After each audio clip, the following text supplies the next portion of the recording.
ചെമ്പുപാളി എന്ന് ദേവസ്വം മിനിറ്റ്സ് സ്വന്തം കൈപ്പടൽ എഴുതിയത് അന്ന് തിരുവിതാംകൂർ ദേവസ്വം ബോർഡ് മുൻ പ്രസിഡന്റ് പത്മകുമാർ എന്ന റിമാൻഡ് റിപ്പോർട്ട്. നടപടിക്രമം മറികടന്ന് സ്പോൺസർ ഉണ്ണികൃഷ്ണൻ മൂറ്റിയെ പത്മകുമാർ സഹായിച്ചു. സ്വർണ്ണപ്പാളികൾ പുറത്തേക്ക് കൊണ്ടുപോകാൻ ഗൂഢാലോചന നടത്തിയെന്നും റിമാൻഡ് റിപ്പോർട്ടിലുണ്ട്. റിമാൻഡ് റിപ്പോർട്ടിന്റെ വിവരങ്ങൾ 24-ന് കിട്ടി. വിവരങ്ങളുമായി ഷെഫീദ് റാവുത്തർ ചേരുന്നു. ഷെഫീദ്, SITയുടെ ഒരു നിഗമനം എന്ന് പറയുന്നത് ഈ വിവാദത്തിൽ അയാളുടെ പത്മകുമാറിന്റെ റോൾ പൂർണ്ണമായും ഉണ്ട് എന്ന് തന്നെയല്ലേ?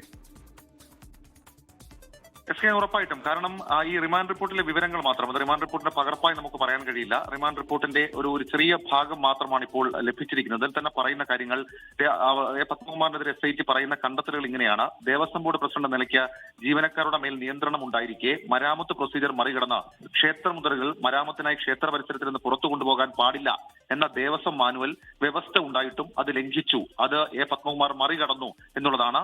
മറ്റൊന്ന്, ഈ കൂട്ടുപ്രതികളുമായി ഗൂഢാലോചന നടത്തിയതിന്റെ ഭാഗമായി മൂന്നാം പ്രതി കട്ടിള പൊതിഞ്ഞിട്ടുള്ള ചെമ്പുപാളികൾ ഇളക്കി സ്വർണം പൂശി തിരികെ കൊണ്ടുവരുന്ന ഉത്തരവുണ്ടാകുന്ന അനുവാദം ചോദിച്ചു എന്നൊക്കെയുള്ള കാര്യങ്ങളാണ്. മറ്റൊന്ന്, ഇതിന്റെ രേഖകളുടെ കൈമാറ്റം അടക്കമുള്ള കാര്യങ്ങളാണ്. 2019 ദേവസ്വം ബോർഡ് പ്രസിഡന്റ് പത്മകുമാറിന്റെ അധ്യക്ഷതയിൽ കൂടാൻ തീരുമാനിച്ച ബോർഡ് യോഗത്തിന്റെ അജണ്ട നോട്ടീസിൽ സ്വന്തം കൈപ്പടയിൽ സ്വർണം പതിച്ച ചെമ്പുപാളികൾ എന്നതിന് പകരം ചെമ്പുപാളികൾ എന്ന് മാത്രം എഴുതി സ്വർണത്തിന്റെ അടിസ്ഥാനത്തിൽ സ്വർണം പൂശി തിരികെ കൊണ്ടുവരുന്നതിന് ബോർഡ് അനുവാദം നൽകി. അതായത് ഇത് ഈ ചെമ്പുപാളി എന്ന് മാത്രം രേഖപ്പെടുത്തുന്നതിൽ പത്മകുമാറിന് കൃത്യമായ ബോധ്യവും ധാരണയും അറിവും ഉണ്ടായിരുന്നുവെന്ന് ഈ റിമാൻഡ് റിപ്പോർട്ടിൽ SIT പറയുന്നുണ്ട്. മാത്രവുമല്ല, ഈ സ്വർണം പൂശിയ ചെമ്പുപാളികൾ എത്തിച്ചേരുന്നതിനും സ്വർണം കവർച്ച ചെയ്യുന്നതിനും ഒത്താശ ചെയ്തതായി ഇതുവരെ നടത്തിയ അന്വേഷണത്തിൽ വെളിവായതായും SIT പറയുന്നു. അതായത് നമ്മൾ ഇതുവരെ പറഞ്ഞിരിക്കുന്ന കാര്യങ്ങൾ തന്നെയാണ് ഈ റിമാൻഡ് റിപ്പോർട്ടിൽ SIT ഉൾക്കൊണ്ടിട്ടുള്ളത്. പക്ഷേ ഈ റിമാൻഡ് റിപ്പോർട്ടിന്റെ കൂടുതൽ ഭാഗങ്ങളിൽ മറ്റെന്തെങ്കിലും ഗൗരവമായിട്ടുള്ള പരാമർശങ്ങൾ ഉണ്ടോ എന്നുള്ളതാണ് ശ്രദ്ധേയം. റിമാൻഡ് റിപ്പോർട്ടിന്റെ പൂർണ്ണ പകർപ്പ്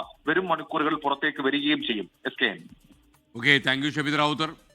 ലോകത്തെവിടെയായാലും ഏത് സമയത്തും 24 വാർത്തകളും ഓഗ്മെന്റഡ് റിയാലിറ്റി പാക്കേജുകളും എക്സ്പ്ലെയിനറുകളും വിശദമായി കാണാൻ ഞങ്ങളുടെ YouTube ചാനൽ നിങ്ങൾക്ക് സബ്സ്ക്രൈബ് ചെയ്യാം.